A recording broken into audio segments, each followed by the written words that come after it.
Hello, Jonathan Schick coming to you with another discussion on Shtisel with episode 2 of season 1. So you see that Elisheva is ambivalent about Akiva, and Akiva comes running to her apartment on the Jewish Sabbath, which takes place Friday night. Every week it takes place Friday night from sunset through Saturday night nightfall, so about 45 minutes after sunset. So it's about a 25-hour period.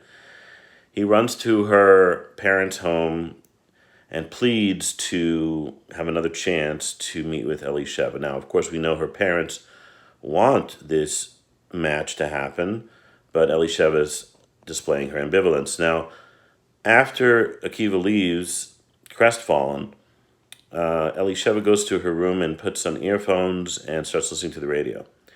So this is a moment in the show that if you're aware of the laws of the Sabbath, then you would realize that she would be violating the Sabbath according, of course, to the traditional view of Judaism. Now, what is so bad about listening to the radio on the Sabbath? That seems very, very innocuous. Like, what's the big deal? Well, when it comes to the Jewish Sabbath, there are certain things that you can do and certain things you can't do, but they're all revolving around a specific type of what we call quote-unquote work. Not work as we know it, so to speak, because what's the work of turning a light on or putting an earphone in? There's not a lot of work involved. You're just moving your wrist.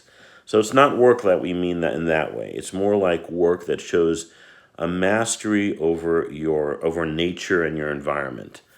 And by switching on a device or putting on an earphone and turning on the circuit, it's a level of what we call mastery. Now, they also mention in the when the two dead husbands are talking and they're sort of complaining about Elisheva's observance, and they quote a Rabbi Moses Feinstein who just died in the 1980s, and said that you can leave a TV on before the Sabbath and continue watching as long as you don't touch anything and all that.